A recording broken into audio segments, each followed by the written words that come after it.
Hello and welcome to this week's episode of the Philosophical Weightlifting Podcast. I'm your host, Joshua Gibson, and I find that my intros tend to be a little more clunky when I think about them.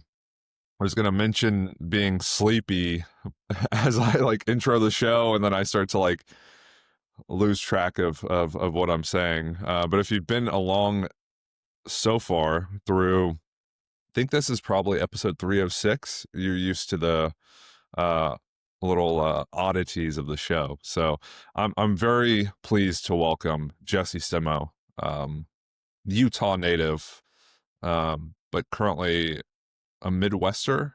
Yeah. I don't know what we're called. I don't think I've been here long enough to know what we're called. Yeah, every time I do, I think it's Midwest regionals. It's actually held in Wisconsin. Oh, is it? Yeah, Oh, okay. Yeah. yeah. I feel like in Wisconsin, we're Wisconsinites. Oh, Does Wisconsinites. that sound Okay, right? sure. I don't know. I Okay. can be convinced. Okay. Yeah, and we were catching up before the show, and you talked about a trip to Utah. Have you done any coaching recently? I mean, we did an AO2 recap.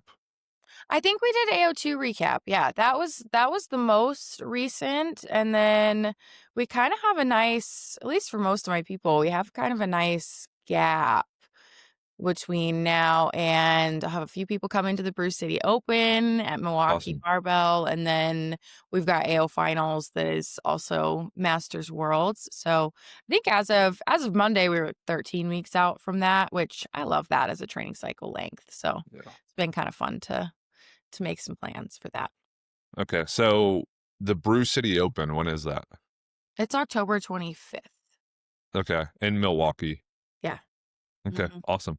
Well, Yeah. if anyone's local to the area, sign up. If Yeah. if registration's still open, go compete. I think we actually capped already. Oh, Come watch. I yeah, guess. go Yeah. watch, go watch. Um, I'll do. So we wanted to preempt the show a little bit. We wanted to talk a bit about favorite variations to improve technique, and I think that's like a never-ending pursuit. I'm sure there's always something you can kind of work to dial in to improve, and um, as a coach, that's like a tool in the toolbox, a variation, a movement. I think we could even probably go with favorite cues, favorite ways of conceptualizing the lift. I think that's all really supportive of technique. Mhm. Before that, so um, I just wanted to recap. Uh, I was coaching over the weekend in Vegas, and I had two people competing at West Regional Championships. So, for people not familiar with the USAPL, they do regionals, um, which kind of divides the USA up.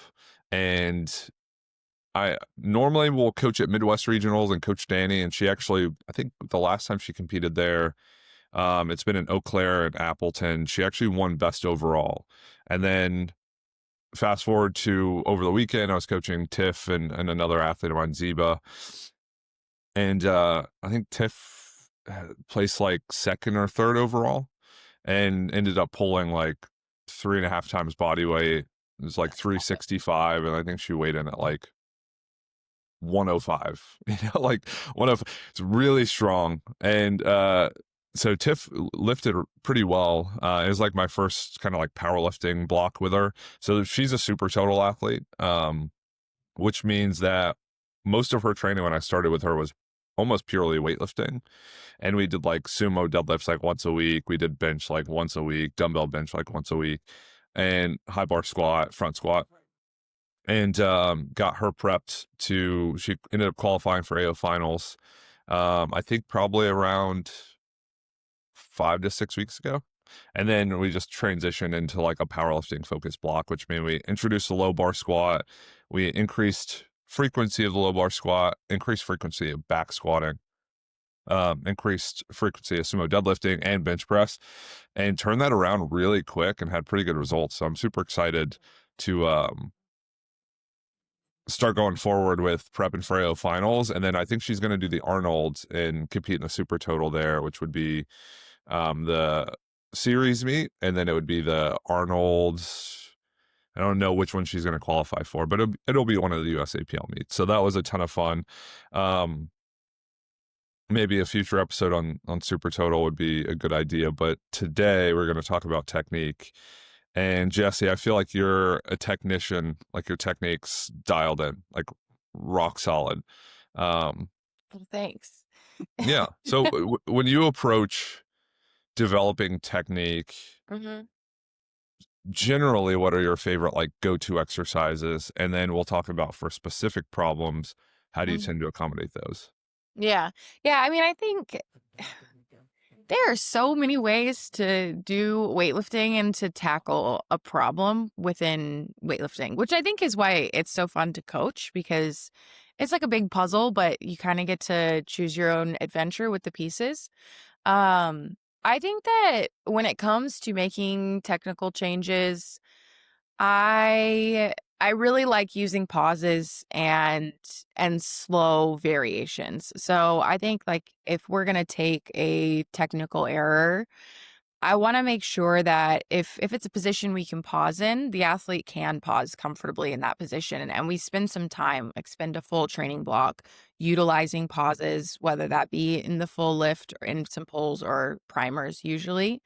And then I think from there, you can start to move through without the pause, maybe use something slower as a variation so that they're able to really feel out that position, make sure they're hitting the position that they got comfortable with pausing in. And then from there, we start to maybe speed it up and make it more complex. So I would say that would be the broad process I might take for deciding how we wanna progress exercises to help somebody fix a certain error. Yeah. So in slowing that down, so imagine it's like first block working with someone, Mhm, and I guess which issues would you be trying to address? Is it like, position off the floor if they tend to like tip over or be behind the bar, you might put a pause at like a 1 inch. mhm. Um, I find like a pause at the knee is just generally really good, really Yeah, effective. Like yeah. actually, I try not to get too weightlifting. I try not to get too weightlifting coach with the kids at the high school, but I think the baseball team, they're doing clean deadlifts with like the first four, the first half of the reps paused at the knee, and the Mhm. next half of the reps normal. Oh, I like that, Um, yeah. and a lot of that is like the position of the knee is really hard.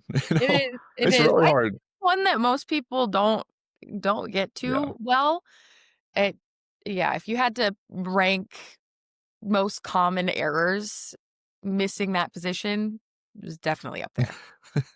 Yeah, and I think a lot of that is because it's so biomechanically tough. It's like your knees have to get so far back, Yeah. and you have to put like all those muscles on such like in such a kind of like works position. Mhm. Shoulders are really far over the bar, your low back has to work really hard, and then you have to delay it, you know, to different points. I think with a snatch, like the way I would coach it is the bar kind of hits the middle of your knee, and then you could start to or like right above, and you could start to transition under for the clean. You tend to kind of hit the bottom third of the thigh before you start to transition under the bar. Mhm. And that's like a hard position, Mm, right? Like knees are out back, shoulders are forward. And then I think getting there too tends to be a little difficult because sometimes people will kind of rush it and shove their hips back. yeah. Or their shoulders will stay like as I move, I crane my head back. Yeah. People's shoulders will move too far back as they stand up. So they end up looking really upright and their knees are jutted forward. And then like that just preempts this kind of uh like levering open of the hips, and Mhm. then they kind of throw their shoulders back and the bar loops out and it's yeah. Yeah, yeah. So If the bar's gonna go around the knees, loop around the knees, it's probably also gonna loop yes. out when Yeah. you try to turn over. Okay. Do you generally pause at any other place like besides say 1 inch or at the knee? Uh, it kinda depends. I mean, for people who really, really struggle finding a efficient power position, I'll write some pauses, like, at their power position. I have Mm. an athlete right now who's doing kinda like you said, we do I think I wrote I can't even remember right now. I wanna say I wrote sets of 3 where we're doing, like, 2 pulls to the power position with a pause, and the goal there is to say, get to a power position that you feel strong in, you feel stable, you feel like you could produce power, Yeah. and then that 3rd pull is just a regular pull. Mm. So, we're going, find that position, pause, feel it, find that position, pause, feel it, and then go. I'll also I think for people who really struggle to stay over the bar and struggle to use their lats well to keep the bar close, a pause at mid thigh. I Mm. like. I don't usually do a pause at mid thigh directly into a lift. I'll do a pause at mid thigh prior to a lift or in like a heavier pulling variation. So, and Is a then lot of that. sometimes pauses and catch at too, like especially on the jerk, Yeah. but also in snatches, I think can be a good variation for people who tend to rush out of their receiving position or just like aren't connected enough in their turnover. I think forcing that pause, I think can force more connection sometimes. Yeah. Is the you don't generally use the pause at mid thigh into a lift. Is that because that position would be kind of difficult to like then reaccelerate the bar, so the loads are probably going to be lower. Yeah. Yeah. I think I mean, you could do it. I just feel like it's the kind of exercise that would make most people really Yeah. frustrated because it'd be so challenging. And I Right. think it'd be so challenging to do it well too. And a lot of the reason I would write that pause at mid thigh is for developing positional strength. Mm. So I want to be able to overload it. And if we're overloading it, you're not going to be able Yeah. to make an actual lift out of that position. Yeah. No, that makes complete sense. And I like something that you mentioned and something that I've kind of done, and I think it's really important as a coach to like formalize whatever processes you would have. So when I kind of mentioned that like 4+4, so I think the first 2 weeks were like for the kids were high volume. I mean, like Mhm. it's all kind of relatively high volume, but like the first 2 weeks are the highest volume. They're 4+4. And I think that third week is 3+3. And I think the fourth week might be 2+2. But Mhm. like kind of chunking that like setup and saying, hey, we're gonna pause or tempo these, or we're gonna do this like variation of a pull here and then do a classic. Mhm. I think being able to formalize that helps you use that in other contexts. Because I remember I would for like years and years and years, I would do like a pause squat plus a squat. And you Yeah. never really think about it. You're like, oh yeah, the pause is like good and does this, and I do a normal one. You can do that with literally anything. Mhm. We do Yeah. like no feet pull plus a pull. You could do, hang pull plus a normal pull, or you could do, like spin 1,001 ways. You could do some sort of variation and then follow it up with like a classic version of the lift. So I really like that. I think that's great, and you can kind of carry that across the board too. Like you could do, just so many strict presses plus a push press. I mean, it's like not a great example, but you could do that. You could do different push press variations plus push press or jerks. I think that like creativity can help you, in my opinion, like bridge blocks better and then bridge like exercises within the week better. Yeah, for sure. I've lately loved writing like a push press plus a power jerk and then progressing that into like a push press power jerk plus a jerk. Hmm. So there's a lot of variation within a set, which I think for athletes is fun sometimes Yeah, because it's a it ton of just fun. feels different. But I think it also is a good way to make sure that you're consistent in the way that you're driving the bar and like consistent in the way that you're like staying connected to it as you transition Hmm. under. So I'll do that for snatch too. So start with a snatch push press.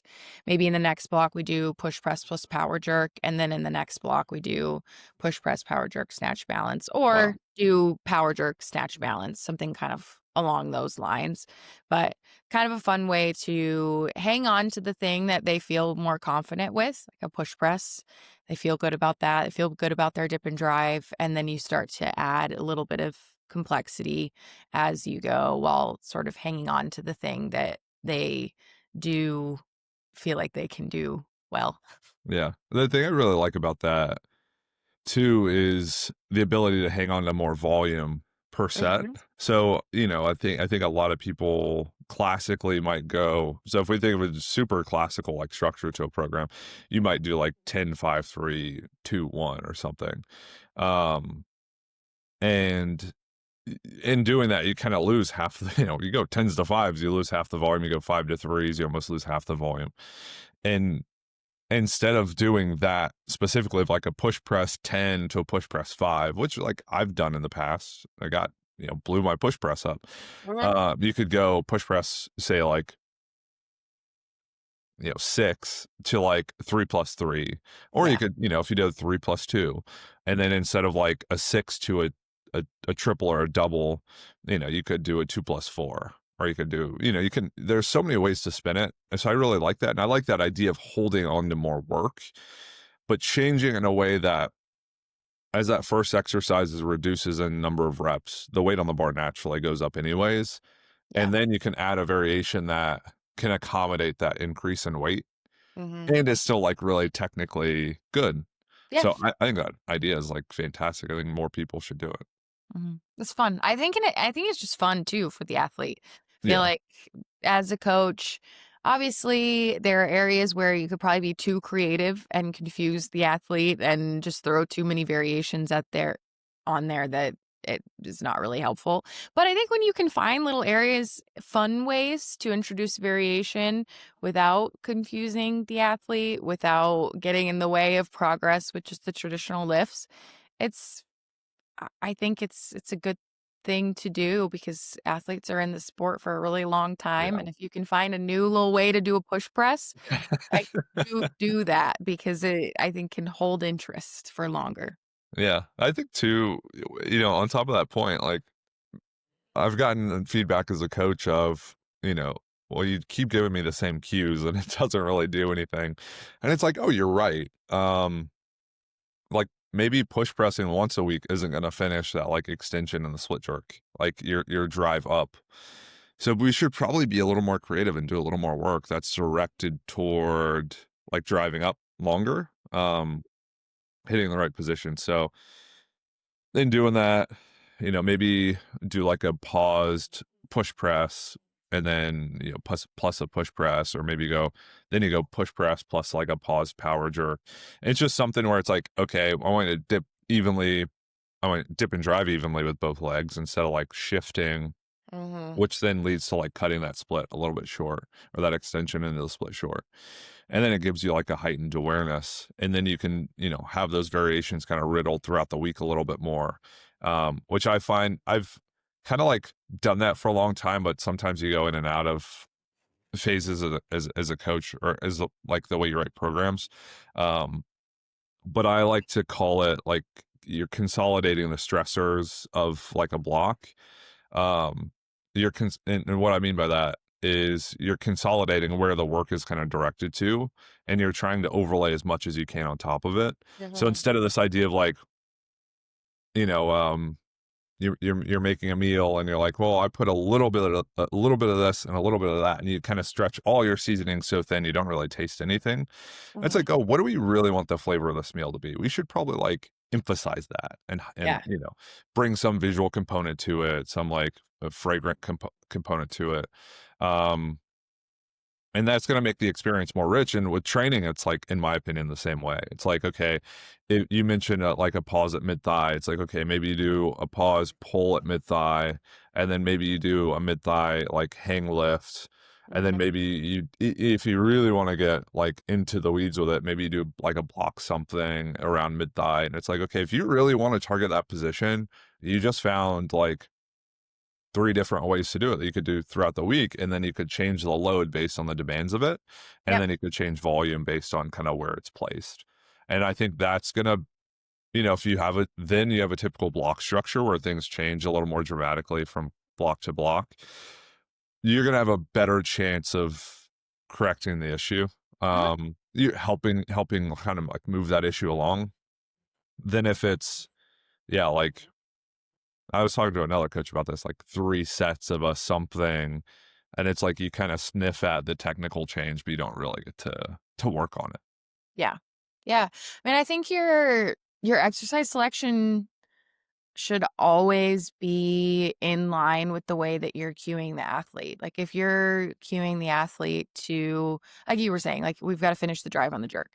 Exercise selection should be giving them Mm, opportunities to feel what you want to see. And if it doesn't, if you're just like, "Hey, I really need you to drive on the jerk," and then you're writing a bunch of like jerk dips with the pause, they're like, "Okay, cool, like, I feel really good about my jerk dip, but, like, the drive part's still really hard." Then I think they're gonna feel, like, disconnected mm, from your feedback and, like, the work that they're doing. So I love that, like, with the pause that you were saying, pause in the dip and kind of progress some variations into something a little bit heavier. I with jerks, I really love writing this progression. Maybe I write it too much actually, but I like it. So, with like first block doing a jerk from a pause to dip. So mm, pause and then directly into the drive. For most people, it's like frustrating at first because you take away what usually makes people feel strong, but it forces them to really drive. Like you have to use your legs well out of that pause to get the bar to mm, go anywhere. And then I think from there you can start to go, okay, we're not going to fully go back into normal jerks, but maybe we do a slow dip into your jerk. So kind of like slowing down, making sure your positions are really good, still forces you to finish that drive. Then in the next block, you can do regular jerks and hopefully like take advantage of what you did by maybe using a primer where maybe that pause and dip really got what you needed out of it. You do a pause and dip power jerk or something as your primer going into the jerk session so they can feel that thing that was working mm. and then apply that to their lifts. I feel like in the end of a cycle, a lot of times that exercise selection, you want it to progress from what it's been doing, but I think it's always good to look back on the training and say, okay, hey, which exercises helped you feel this technical change? Like what did we Yeah, do that made you feel confident, that made you feel technically aware and in control?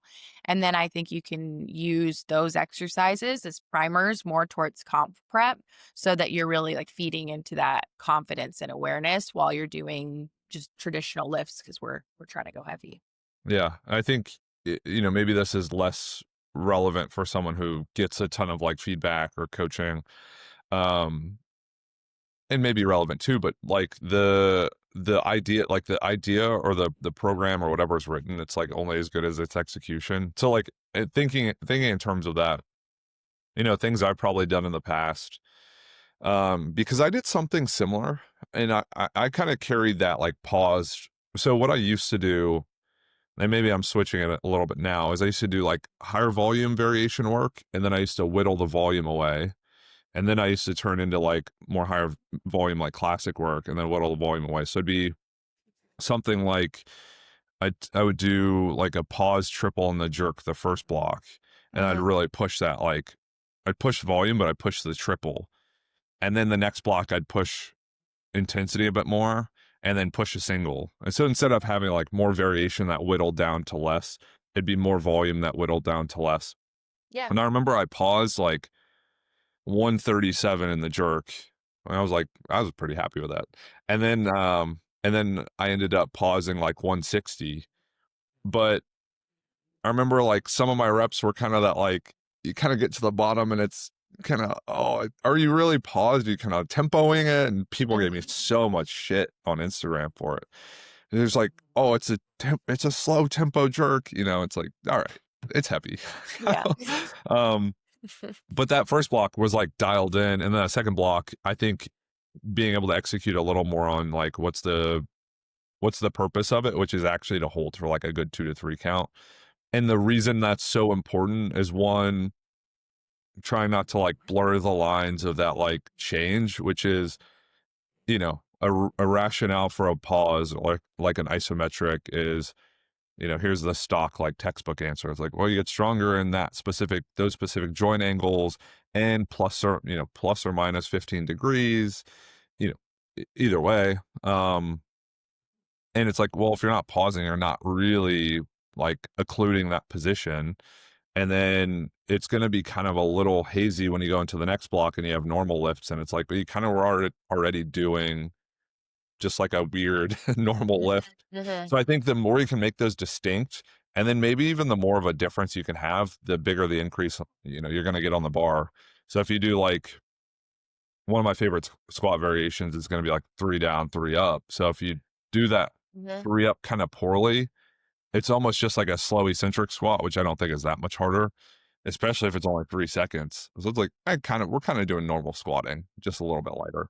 So I think it's really important to have that um, execution piece, especially with like more high variation lifts, or maybe those that can be kind of like a bit muddled with the classic, just so you get that sequencing effect. mhm, And as a coach, it's like, what's the purpose or rationale? Let's make sure we do that well.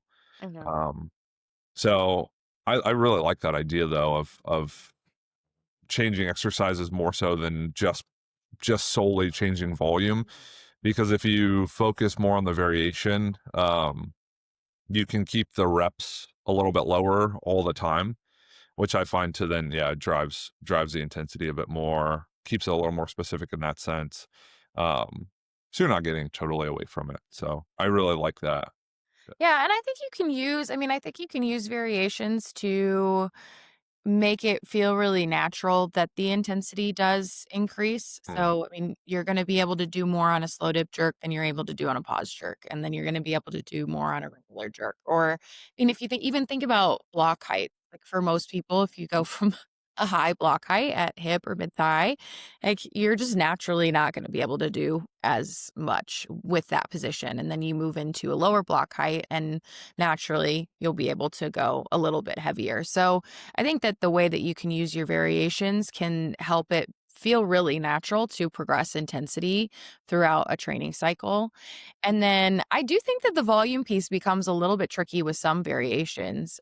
mm, And especially if you're doing a more challenging complex. And so I will sometimes for somebody who does need more volume in their first block, like somebody who responds really well to a lot mm, of volume, I will sometimes use drop sets that cut the variation away to get some extra work in. So maybe we do a pause jerk and maybe we're pausing for a while or something. I might say, okay, you're going to work up to this with the pause jerk. And then our drop sets are just regular jerk triples wow. just to like Yeah. get some work in. And then that gives them an opportunity to hopefully maybe apply what they were doing with the pause jerks, but then we're also getting the work in and we're sort of doing a combination of like, let's keep the intensity low. Let's focus on some technical things so we can progress. Yeah. I like that too, because you're kind of getting like a, it's like not the way to say it, but like a reverse primer where normally you would have, so like when I look at the structure of a session, I'm thinking about like Derek's session. He might do like a snatch balance, um, then he might do like no contact, no feet, no hook snatch, and then he might do um I don't remember what that day is, but it's probably like a classic snatch or something. I don't know, something. But like you have the handicap. Well, that session's not good, but like he might do, no snatch. Then he Mhm, might do like a low hang, no feet snatch. And then you might go like a low block snatch. It's mhm, like that could be the structure of a session. Um, and then it's written in a way to increase like the specificity of movement and then like increase the weight on the bar. But when you do, a variation for volume and then you drop the weight and increase the, specificity of it to make it a little bit easier, you're kind of getting that same like sequence, but then that classic work's gonna be a little lighter. So it could actually be like easier to execute. yeah. So maybe that technical change is more likely to happen. Um, so I kind of like that idea. And I think the way I've just like programmed for a long time, sometimes you get a little pigeonholed by just like the structure, like the process. Mhm, I haven't really utilized drop sets as much. I mean, yeah, I say that. Like I've definitely written them, especially with the strength lifts, but like I don't as much utilize them with the classics. mhm. Um, I did write some waves recently to get like more volume in and to just like break the volume up a bit more. But I definitely got away from drop sets in the lifts. And I, Yeah. I kind of like that idea of reintroducing it and then maybe making it a little more specific, to like ease the burden of it, because if you're doing like, it's like, okay, we're going to do, you know, 30 reps or whatever the session. It's like all from the hang. It can feel a little overwhelming. Maybe you can break that volume up a little bit better. So maybe you do like 2+1, and then on your drop sets, it's like, okay, they're just all classics or something. So I Mhm. kind of like that idea of having drop sets that are a little less handicapped to just like Yeah. top the volume off. Um, because especially like the clean and jerk, it can be hard to do high volumes, especially if it's like, you know, I like 3 cleans, 3 jerks or something, or something Right. super intense. Yeah, or you're doing like a clean front squat jerk. I feel like I wrote this recently where we worked up to a heavy single or double or something of a clean front squat jerk, but I needed more volume in that session because I didn't want to do a bunch of heavy ones or also fatigue them a ton leading up to that heavier set. So afterwards, you can do, I mean, a few doubles or something, but cut the front squat out so they can execute well still. And same idea for snatches. Maybe you're doing a pull plus or something, going up to something heavy, and those drop sets, cut Mm, the pull out, yeah, get some work in. Uh, yeah. yeah, I like a drop set. I like a I drop like set. that. I like a wave. I think it's a fun way to sneak more volume in Yeah. to a session. I think that's like from my preference, I find that to be really important. Um, my preference is always like less of just like the same thing. I don't know if it's just like training for so long or like within a session. If I just like sit there and I'm like, okay, I have 8 doubles. It's like I've done 4 doubles. Like I just kind of want to not do doubles at the same weight. So it's like nice to have just that variation because you're a little more engaged if you're like, okay, even if it's just like 2.5 pounds on the bar. It's Mhm. like, okay, go up this set, go up the next set, go down a little bit, go up a little bit. It just feels way more engaging and For interesting. sure. Yeah. Um, Well, I mean, think about it. If you had, okay, say you have 6 doubles and you want to, my math could be really wrong. So just bear with me, all of you. But okay, 6 doubles. I want my relative intensity to be 75% or whatever. Like I could do 6 doubles at 75%, or I could go 70, 75, yeah, 80, yeah, 70, 75, 80. And then we're doing something a little bit different each set. We're using those 70% to make sure that you can really feel things out. So maybe you get to that first set at 80% and are like, ugh, didn't like that part of it. You get to go back down to 70, try to really fix it, and then maintain that as you go up to your next 80, and you can try to make it better. It almost makes it like a game. Like, can I make mm, my second set at yeah, 80 while I'm more fatigued better than my first set? Your relative intensity is still the same at 75%, so it's not really like throwing off your goals for the week, but it changes the workout. It changes the way that the athlete might approach it or what they could get out of it. yeah. Well, I like that too because that first workout, to some extent, weightlifting, um, is like, given it's almost Halloween time, it's like, reaching your hand into a bowl of candy and you're like, I don't actually know what I'm going to pull out. It's kind of Mhm. like doing it in a blindfolded way where like reach down, you grab something, you're like, oh shit, I wonder what else is in there. And weightlifting, on that first wave up, it's like, what do I have today? Like, how do I feel? How am I going to move? Mhm. And after you do that first wave, you're like, okay, that's like the technical thing I need to focus on. Or like, oh, this technical change is actually a lot better and feels good, or like I feel like a freak today, like I feel super super strong. So then you can wave down and have a different emphasis for the second wave, or you can say like, okay, I'm moving really well, let's just keep like pushing that. um or I'm not feeling great, like how can we make these feel better? So I think it just gives you an opportunity to like gauge the session and then almost like relive it in a better in a better life. You're like, okay, now I smashed all of these doubles because I was like cutting my extension or swinging the bar out, or I was kind of catching them soft. um like I had 3 singles in the snatch earlier in the week, and like the first 2 were just kind of soft overhead. And it's like, okay, I got one good one. So Yeah. I can go away happy on that one. So I think it gives you an area of focus. So I like that idea. I think, if anyone is, I'm sure people are listening who I program for and coach. Shout out to Gabby specifically. I know she's probably listening, but like now you'll see more, okay, variation on the way up, and then maybe the drop sets will be less varied or less constrained. Um, in periods of like really high volume. Cause you're right. Like it almost can feel intimidating too if it's like, we do have a good amount of volume and this variation is one I want to do because I know it's going to help. But doing, like doing that for like 15 sets is going Yeah. to be fucking Like, man, brutal. yes, I feel like there are times and I sometimes I leave it and I'm sorry to my athletes, but when you like kind of cringe when you write a session and Yeah. you're like, oof, that's Yeah. so bad. But you're like, we've got to get the volume in, Yeah. they need it, they're good for it, but still you're like, It's just hard. Yeah. maybe I should find a different way to write this that sucks a little bit less. Yeah, I think that's important to have gone through it as a coach because I will give those 303 squats out, and I always generally will then comment and say, well, when I was like I most weightlifters and powerlifters and strength enthusiasts would agree, maybe get some knee stuff here and there, where it's like my knees just feel funky, Mhm. and a way I would approach like rehabbing it would just be, you manage the weight on the bar, you manage the tempo of the lift, you manage, maybe you manage range of motion.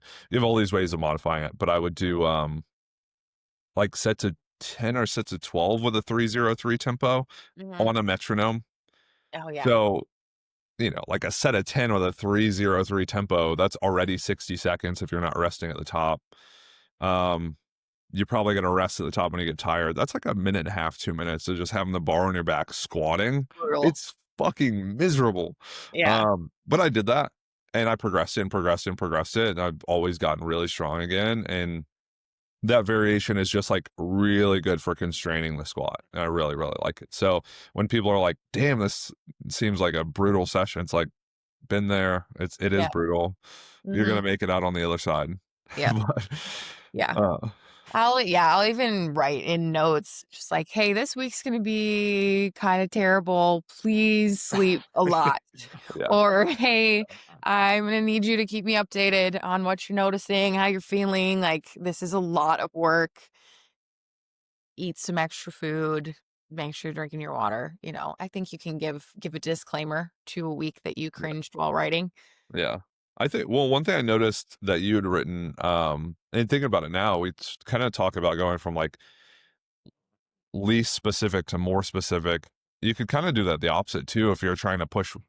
So like if you're gonna push heavy pulls early on, right, and give yourself some space from like peaking, in theory, it's like, okay, well, I don't want to push it all at once and then do like a heavy pull 1 RM or a heavy double and then do like a heavy squat 1 RM or heavy double and then do a heavy snatch, heavy clean and jerk, etc. Like down the line.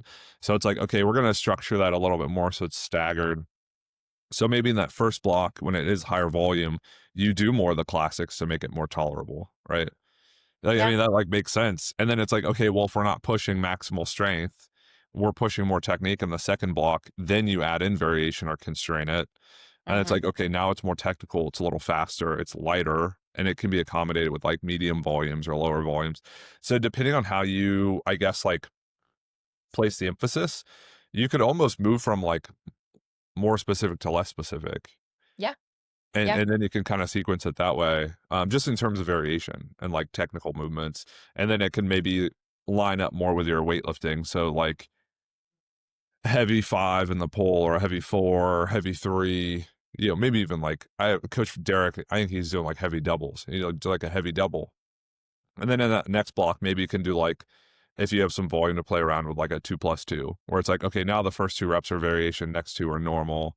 And then we reintroduce some more like technical stuff to like line up with the weightlifting emphasis instead of just like maximal strength in the pull. Mhm.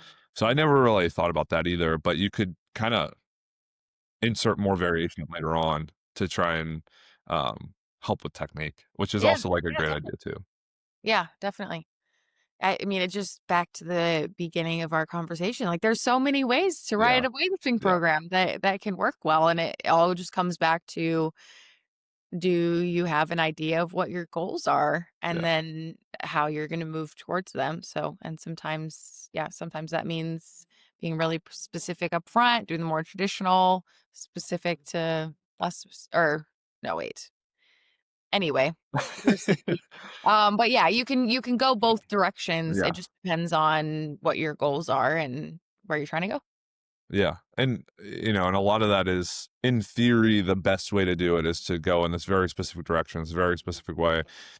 But time and time again, like there are situations that come up, where people just respond, tend to respond better. A lot of this is like, we don't have access to like the best program for anyone. Like I don't think that doesn't really exist. So you're kind of just playing around with like versions of that.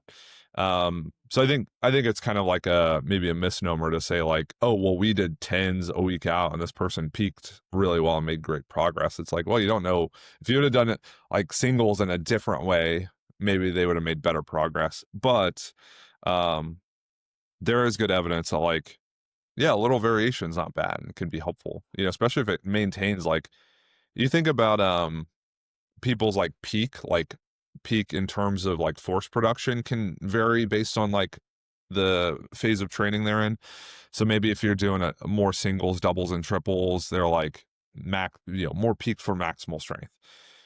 That could also be the same with technique, Mhm. right? So if you're doing like a bunch of great technical variations and you're moving really, really well, maybe your peak to like execute your technique as best as you possibly could. And if you pull those variations away, you start to kind of like lose that adaptation a little bit. So I think, then a week out or 2 weeks out, it's like, okay, which variations help you feel like you're kind of peaked and fresh for your technique, just as you would do with like how much volume keeps you feeling like your legs are underneath you Yeah. and keeps you moving well. So I think that might look a little different for everyone. Like Mhm. maybe going into a few weeks out, maybe going into it, you still do like no hook, no feet, no contact snatches.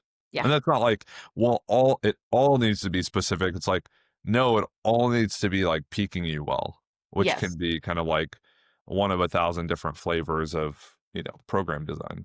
Yeah, totally. Yeah. So Totally. we did start the chat with favor variations to improve technique. And you mentioned like pauses, tempos, variations like that. Let's go through snatch, Mhm. clean, and then the jerk, and then we can go through, let's say, a squat. Okay. I don't know if pulls count. I mean, it kind of, Yeah, kind of. but I think those are kind of in alignment with like the snatch and the clean. So, with the snatch, and I'll break it up because I'm the one who wants to learn anyways. I'll break it up. So we said with the pull specifically, like position off the floor, maybe a pause at one edge, position at the knee, maybe a pause. If you just want the entire pulling like mechanic to be like nice and ironed out, you might do like a slow pull. Uh-huh. What about extension? Like using the legs, using the upper body. What do you have for that? Yeah, like extension and turnover. Yeah. Yeah. Uh, there's a lot of fun ways that you can go about that. And I think like a hip snatch is great for Mm, that. I feel like having people turn the bar over and receive in their actual receiving position is good. So I guess that I would take two different paths depending on the issue. So if they're just simply not finishing their extension, like not getting tall, like I would probably utilize more powers. Whereas if it's more of like a combination of mm, extension and turnover and the way that they're using their arms, I might use more hip snatches with like a full receiving position. So if we're thinking about maybe people just aren't finishing their extension very well, I might start with a hip snatch, but pause at the hip, like pause in the power position, and then also pause in the catch. So we're making sure that at the beginning and in the end, they feel in mm, control and aware of their positions. And then maybe the next block, we cut out one of those pauses. So maybe we still pause in the dip, but we don't pause in the catch. And then at the end of that, then you're just moving through the full range of motion of like a hip snatch. And like I said, I think you could use a power there if you want and it be the same kind of progression. So depending on if they respond well to powers or not. And then I think for turnover, tall snatches and comp prep are great. They're light. They make people feel snappy. They make people feel mm. connected. Um, so yeah, what would you do? Oh, that's so. Like my mind probably goes to a little more variation, but I think no feet snatches are Mhm. fantastic. Like, always felt so good and connected to the bar relative, like, doing them. Yeah. Um, and I really, really, really noticed a tremendous difference in my clean when I did no contact cleans. Okay. Like, huge. And I remember I ended up doing like a like no feet, no contact clean at 125. I was like, how the fuck did I make that? But it really helped emphasize that like turnover and timing Yeah. and kind of pull the upper body. So I like, as long as it's not getting like crazy distorted, like I love a no contact. Uh, in general, I do no feet, no contact to try and like work on that connection a bit more. But Yeah. like no feet, no contact snatch, no feet, no contact clean. We'll do those as like power variation. So it might go, maybe the first block's like a muscle snatch, no contact. Second block, it's like no feet, no contact power snatch. And then you might go into like a no feet, no contact snatch. Mhm. And I Yeah. just find, like, constraining that, like, extension with it when I say extension with the hip, I mean, like, horizontal extension, like, pushing forward. Everything tends to just go straight up, Yep. so it really emphasizes the pull, like, under. So I like that. I love Um, no feet. They're so yeah, fun. yeah, I was thinking about this and didn't mention it, but I've also liked writing no feet as drop sets. Like for a yeah. program where maybe we only have 3 or 4 days of training and it's Yeah, hard to actually sneak in a lot of no feet work or a lot of like those extra variations, using those as drop sets are fun. I think for like if you have a snatch session and then say, "Hey, let's do 3 doubles, but make it a slow pull, no foot snatch," or make it yeah. a slow or not a slow, but like a no hook, no feet situation can be kind of fun way to like sneak that in and force people to stay connected, stay vertical. Yeah, well, and I think too, there's something to be said about, like, a session getting better, and I think when you go, like, okay, you do your primers into the classics, it's like that those feel better. Or if you're doing classic lifts, you're like, "I just kind of not getting that thing that I wanna work on." Then your drop sets are a variation that fix it. You're like, "Oh, this is Mhm. what I was looking for." I think, like, ending on that note's always better than ending on the note of like, "Ah, that thing just kinda felt crummy, and I wasn't able to kinda get it locked in." Um, and, it's always funny because I'll say, like, during the podcast, I probably said 1,000 times, like, "Oh, I've never really done that." And then powerlifting programs to fit in more variation, depending on the block, Danny might be doing, like, classic doubles up in a pull, and then her drop sets are gonna be the variation we wanna get a ton of volume in. So it might be like 303 deadlifts, and that might be her back off work. And it's like, oh yeah, we're pushing the classic lift up to get some heavy weight on the bar, see how like good of shape she's in, and then okay, our drop sets will be higher volume, more variation. Mhm. Um, so that kind of makes sense with the weightlifting movements too. I mean, you can really spin it 1,000 different ways. So I would say what we kind of settled on, which I kind of like that, like, having done more snatches from like the mid thigh, I really enjoyed those. I thought those like give you that like split second of thinking my shoulders should be on top of the bar when the Yeah. bar reaches my hip. So you could really emphasize it well. And then you could also say, emphasize that long pull at the top. So hip snatch, no feet, whatever, like anything really. I've been giving shout out to Dane Miller. He just happened to like put a parasite in my brain, which is low hang no feet snatches are great, and I'm like, they are. So I've been Yeah. programming like low hang no feet snatches, but I'll say no feet in general, and then I'd say like a no brush, like no contact. You Mhm. go muscle power full Yeah. variation of the lift. And I really have been trying to play around with adding like a little bit more primer work. So now a snatch session might be uh, no contact muscle snatch, Mhm. snatch from the hip, and then like a snatch from the hang. So you Mm. might kind of get even more emphasis on the way up where it's your warm ups are the exercises. So as you like warm up with that, you can kind of like switch into, well, I just did muscle snatches up to 50%. No, I do hip snatches up to 65 or 70%. and now go snatch from like below the knee or from the knee or wherever, or maybe even a pause snatch at like Mhm. 70 to 80%, 85%. Um, okay, what about the clean? So we'll just go, I mean, the clean, I think where a lot of people get kind of like, you know, go astray would be receiving the bar. So Yeah. maybe you can talk about like why that would happen and how you would address it. Mm, yeah, I mean, I think receiving the bar, like, people getting squished by cleans and Yeah. crashing on them. Yeah.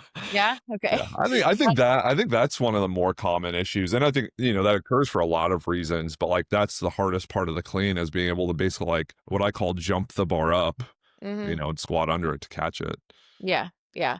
I mean, I think a lot of people end up being really impatient with the clean. Like, they Mm, try to finish too early, getting their toes too early, which makes the bar loop out. And when it loops out and around, you never know where it's actually gonna be. So a lot of times it'll crash. Sometimes you hit it just right and it feels okay, but most of the time it's gonna crash on you, try to push you over, or you just can miss it in front because it didn't loop very far.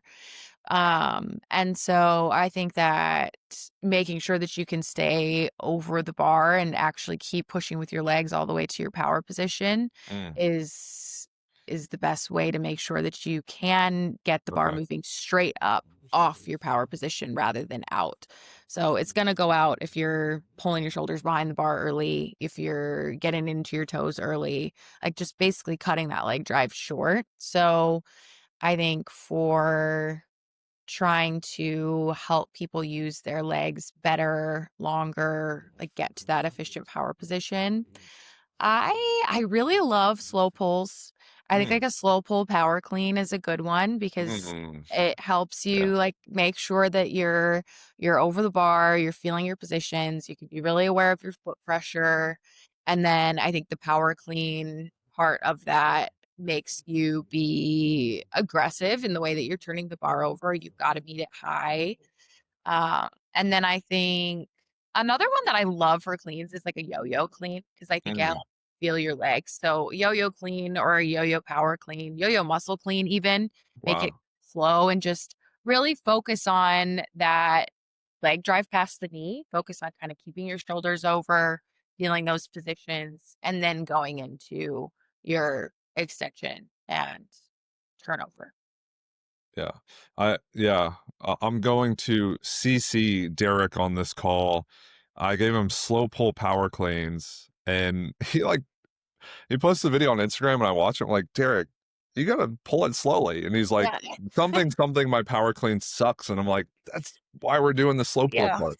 Hmm. So CC to you, waiting for a response. You know, if we go back to old bodybuilding.com forum days, please respond. Um, yeah, I love that. And I think with the muscle clean, how much do you vary those exercises that already feel very like constrained? Because you mentioned a yo-yo muscle clean. I don't think a lot of people, my mind wouldn't immediately go there because I'm thinking, okay, it's already a muscle clean. It's Hmm. already hard. You know, it's Yeah. already constrained. We're already emphasizing something. So I guess how would you use that within a session? I would just use it as a primer before a lift. So, I mean, say I'm trying to think of how we could progress something like that. Um, I mean, maybe we did yo-yo cleans in the block before competition prep, Mm, and that went well. They felt good with those. Then in comp prep, I might use a yo-yo muscle clean as a primer just to kind of reinforce those positions without making it heavy so mm. that they can then go into that clean session being reminded of what had been working for them technically. So I would just, yeah, use it as a primer to reinforce the movement we're after. Yeah, I really like that because you almost in blocks like leading up, you like stair step movements up. So you might have like a primer or variation that is going to be progressed into in the next block. But you might also then, if you're going from like a middle, you know, middle block to like a heavy one, you might stair step it down into like a primer roll to help facilitate just like that technical change that happened and keep that feel of it. Mhm. I really like that. I Yeah. don't know if I've thought about like doing it in that way where it's like intensify it and then like de-intensify it. So it's just like, oh, I kind of remember I lift really well when I do this because, yeah, the emphasis is just shoulders on top of the bar so long that when Mhm. I get to the top of that last rep, I just like get into a good power position and jump it up. Yeah. I like that. That's smart. Yeah. Yeah, I mean, it definitely works the other way too, where say you're going into a block where you're doing yo-yo cleans, you could definitely write like a yo-yo muscle clean or power clean or something in that first block to make it feel less awkward when you get to the actual lift. Um, so yeah, lots of ways to go about it. I think with cleans too, the cue of trying to meet the bar or get your elbows around as soon as your feet Yeah, hit, I think I like is that. that's my favorite clean cue. I think that it just forces people to be a little bit more aggressive. I mean, most people, their feet hit the ground and then it's like you have to wait a minute for their elbows to Yeah, finally get around. yeah, yeah, So the closer that you can get those things to happen to each other, I think the better. I think it helps force people to not let the bar get away as they turn over, and get tighter sooner, all the things that make it so you don't get squished. yeah. I like the idea of like feet and hands, feet and arms, feet and rack. Mhm, Um, because I'll say in the clean, and I just think that like conceptually it makes sense, but rack the bar as fast as possible. Like as mhm, soon as you finish, like rack it as quickly as you can. I say as high as you can, but it's like just rack it fast. It's moving up, or you're pulling under it and you're racking it quickly. mhm. Sometimes that it feels good and simple and like powerful, and sometimes it doesn't really help. So I like adding in that like almost sensory cue of like, okay, when your feet land, when you hit that pop against the ground or that little like little slap or whatever it is, like you should be finished up top too. Yeah. I think it just helps you connect the lift a little bit more than just turn it over fast, which kind of feels a little more abstract and in the ether. Okay, so we did the snatch. We've solved the world's problems in terms of their clean technique. Check, you know. Um, we're gonna make millions after this episode. Mhm. I already see it. And then with the jerk, basically break it into dip and split. So you have the footwork of the split. I mean, you could say overhead position, but like footwork of the split, overhead position, and then you have your dip. How would you address those two as like separate issues? Mhm. Well, I think, we kinda talked through some progressions with the Yeah. dip and drive, like a pause dip into a slow dip into maybe a dip plus jerk or something, and you can utilize all those things with primers with a push press or a power jerk. Um, I think that with the split position, it's a little trickier because it just depends on what's wrong Mm, with their movement. So I think for newer people, a press and split is good just to feel their split position, make sure they can actually stand there and balance and feel strong. I think that a jerk balance is also great. Like that's probably one that I write more often than not, where you can really, like, practice using that back leg as an anchor, making sure that you're holding weight in the back leg, and then also be aggressive about, like, stepping through with the front foot, keeping the hips under the bar. Like, I think that helps kind of address mm, a lot of errors in the jerk. So, I love a jerk balance as a primer for when people are struggling with their split position, adding a pause to that, again, just to make sure that when they're in their receiving position, they do feel balanced. And then I think the jerks, you can use pauses in the split. Behind the neck jerk for some people is a really good way, I think, to help them be more balanced yeah. in the split, use their back leg better. So using variations with behind the neck and then maybe go behind the neck plus jerk and then into regular jerks can be can be helpful. What Yeah. do you do? What do you think? Well, I think I like that idea of like a behind the neck jerk if people are like really tipped over when they receive the bar. So I think of Carly, who like she'll kind of like dive her chest down forward and receive the Mhm. bar. And then I remember I was like, okay, let's just do some behind the neck jerks where the bar goes straight up and you stay completely vertical. And she's like, oh my God, this is evil and torturous and I hate it. And then I was like, wow, and your technique looks great. And it looks almost perfect. Um, I freaking hate behind the neck jerks. Oh, it's the bane of my existence. Like they're miserable to do. But I really like a power jerk. I really like a push press and a power jerk just for dip and drive and then like receiving position, um, like position overhead, position of the Yeah. torso. And then I mean, pause in the split, I would say, if you can just hold a really solid like 3 to 4 second split position, you have to get to a good spot. I mean, pause in the dip. I like that. Trying to think of anything you didn't say. Tempo dip. Um, I like all that. I mean, those are all great exercises. I think playing around with the volume of it, the intensity of it, um, is like key too. So I can't come up with anything special or unique. Mhm. I think you listed all the really good exercises. I do like a behind the neck power jerk. I like that to like Well, sequence into really? block. Yeah, I Okay. really like that. Hmm. Because it's so simple. I mean, I like that for like sport performance a ton. If Yeah. we just Okay. think of like create power with the legs and then good position overhead, you get a ton of volume there. It's going to be almost perfect reps. Lockout timing, positioning's all great. And then I think that just sequences well into either some work from the front or behind the neck split jerks. Okay. And then maybe you go from the behind the neck split jerks to like split jerk from the front. So you might go behind the neck power jerk, behind the neck split jerk, and then you might do like a 1+2 or something. Okay. So I like that. And I think it tends to help just like make the volume a little more tolerable. Um, okay, so snatch, clean, jerk, Mhm. and the last thing I think people might struggle with is a squat. Yeah. Yeah.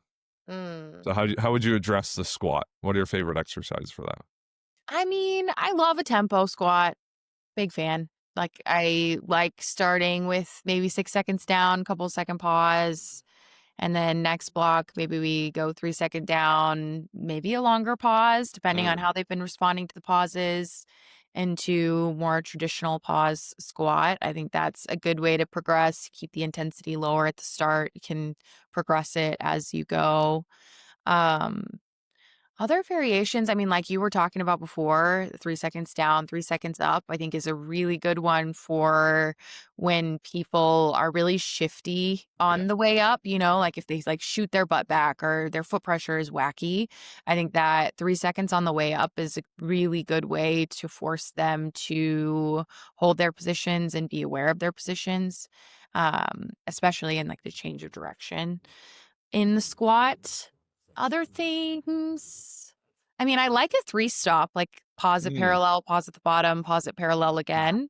God. They're brutal, Yeah. but I do like those. You can go like 3 stop into 2 stop where you Yeah. just put the parallel in the bottom and stand, and then into a regular pause. Like that's a fun progression, I think. Um, but I some people don't do them well. So kind of depends on the person. Yeah. I like Yeah. that. I that sounds really hard. It just sounds like a lot of work. Squatting Yeah. is already a ton Yeah. of work, and that's like, okay, you want me to pause On the at way parallel up? when it's What do you hard, pause mean? in the bottom, then pause on the way up. It's just like, wow, that's a lot. Yeah. I No, which also is great. like Which is great. I also love 1 and 1/4, like, front squats too, Okay. especially for people who can't hold tension well when they receive cleans. I Oh, think really? that those are kind of a fun one to it's basically recreating a double bounce and helping people, like, Mm, focus on their timing, catch the bounce well, while also holding tension well.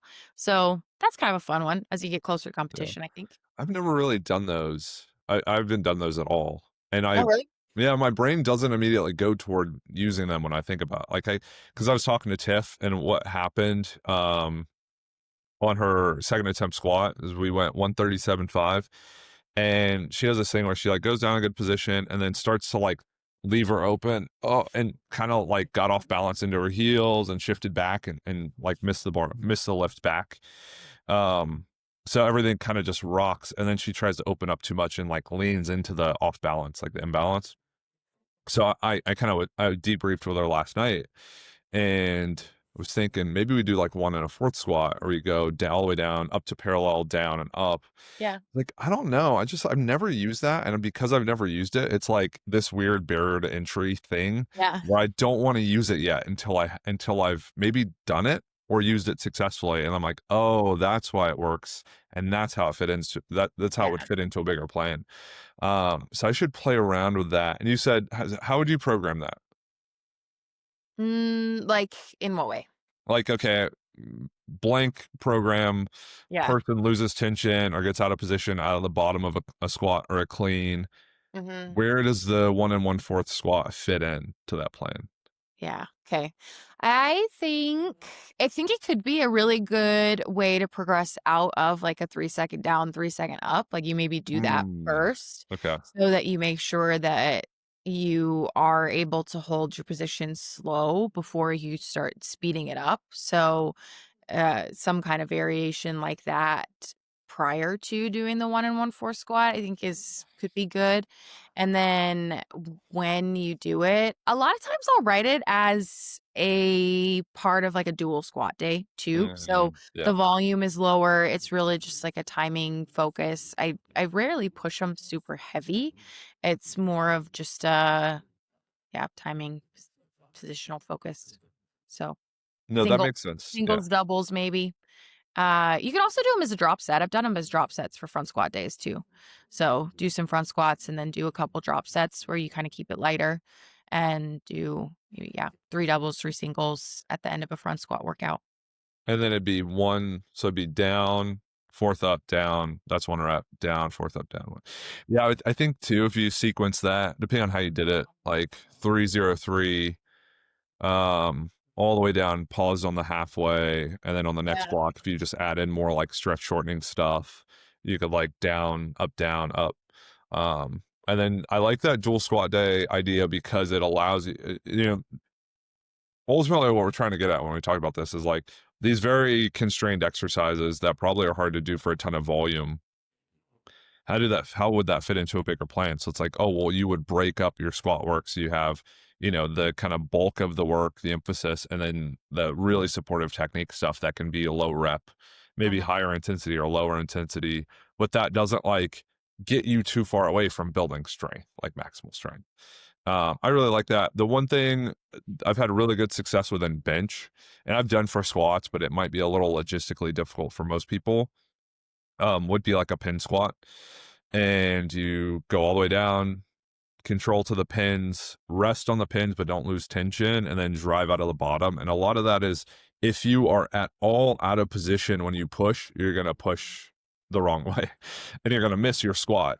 So I found like Danny's bench press, she used to come down and then like hit like a C at the bottom where it would just like kick forward and around and back over her shoulder. So it'd like loop out and it would always loop. And I'm like, Danny, push toward the rack, push over your face, do all these things. And the things that really helped were a spoto press, which would be like pause above the chest. So like pause Mm. 1 inch above the chest, and then you drive hard because you have to maintain tension. You can't relax and get out. And then pin presses have been incredible. Like her bench looks beautiful. So I think for a squat, if your technique out of the bottom's really not great and you feel like, okay, I want to really hammer this home, you do, like a tempo down up, tempo down into the bottom, 1 and 1/4, and then you do like a pin variation, Okay. settle Yeah. on the pins, and then you kind of get that like starting strength, breaking the inertia of the barbell. So I guess this could also be like a maximal strength variation too, where you Yeah. could just work on like lower reps, bigger loads, and then push that strength out of the bottom. So I like that. Um, yeah, that was really helpful. I feel like a lot of people are going to listen to this and have a lot of more creatively, effectively written programs. No, Hope so. Yeah, this was fun. I love this kind of conversation because really, yeah, there's so many fun ways that you can write a program. Like this is why coaching and writing programming is fun because you can think of one variation and then chat with somebody else and be like, oh, maybe I could flip it, or I could do yeah, this, or I could add this, or think about it a completely different way. And it, yeah, it helps your athletes be better, keeps it more interesting for them. yeah. Well, and I was talking to Max one day, and we were talking about like, okay, this far out, um, you have like the general you would have like a general structure of a training week, and it might be like a big volume day, and then it might be like a small lower volume day, and then a medium volume day, and then like a day off. And there's this heuristic of like, where do your big volume days go? And they would generally be like after a rest day, um, or after a low volume day. And I kind of said that, and I was like, "Yeah, you wouldn't do like 2 or 3 big days in a row." And he's like, "Well, why wouldn't you do that?" It's like, "Well, logically, it wouldn't make sense." It's like, yeah, the question isn't logically doesn't make sense. It's is it effective? Mhm. And sometimes that logic is like illogical logic. It's like, oh, based on the what I deem rational, this is what makes sense. But like what you deem rational is kind of arbitrary. It's based on a set of like heuristics or standards or like best practices. So what I kind of get when I talk to you, like during this podcast, is like, oh, I can restructure a session in like 1,001 different ways to do a lot of different things, and if we can just like kind of make sense of it across a macro cycle, Mhm. um, that's like the most important thing. But it's probably Yeah. like ways that are outside of my box of thinking. Just because I've been doing it for so long, it's like, okay, this is the typical structure. It's like, well, what if we like modify that a bit? Yeah. You Yeah. can, and you can I mean, modify it a lot of different ways. yeah, it's easy to get stuck inside your little boxes because even like we were talking about drop sets, like I go in. It's funny because I'll notice I go in phases of Yeah. it too, where I'm like, Yeah. oh man, I forgot that I could even use those. Yeah. But then you have a conversation with somebody and they're like, oh yeah, I've been writing this, and you're like, oh wait, I could have been doing this this Yeah. whole Yeah. time, or I Yeah. completely forgot that like if that was a tool that I had. Yeah. And I feel like I always walk away from these conversations with things like that where I'm like, oh, man, I could be doing that or I want to try Yeah. that. Yeah. So I feel like it's just another note to like talk to other coaches and brainstorm because the things that come out of it are really cool. Well, I think the things that are really helpful generally tend to stay. The Mhm. things that tend to work, you're like, wow, I notice a huge difference. Like, I'll come back to this well more often. So it's Mhm. a like a natural kind of like filtration process. So I really appreciate you hopping on for a chat to discuss, favorite variations. I think we talked about kind of like structuring a training day pretty extensively, Yeah. and then how that would kind of bleed into structuring a training block and then across blocks, how that would morph. Um, some of the favorite exercises would be like slow and tempo variations. You would constrain, movements without contact, and you might have, cues that go along with that that help support it. So, like in a clean, you might do a slow pull power clean, and you would say, okay, when your feet land, you rack the bar, or in a snatch too. When your Yeah. feet land, the Definitely. bar's locked out overhead. Um, in a jerk, you kind of the same thing. Talked about how to manage footwork and position in the dip. So I thought that was fun, really helpful. If people are interested in kind of deep diving even further, um, if they've listened to any of the podcast episodes now, they're probably screaming at their phone, computer, playback device. Powerandgraceperformance.com. I know I've been there. I absolutely love the website, the design, the layout, all the offerings. But if they don't know where to go, if they're a first time listener, where can they support Jessie Stemo, Bradley, and Power and Grace Performance? Well, like you said, powerandgraceperformance.com has got all of our things on there. And then on Instagram, I'm just at Jessie Stemo, and then Power and Grace is at Power and Grace Performance. So definitely feel free to reach out. If there's anything that you want to shoot me a message about, shoot me a message. Um, yeah, email's on there. You can just DM me. Awesome. Yeah. Well, hopefully people reach out. Hopefully they enjoyed this episode of the podcast. Thank you all for tuning in and listening to an extensive conversation on weightlifting, which will happen again next week, where we'll catch you all for another episode of the Philosophical Weightlifting podcast.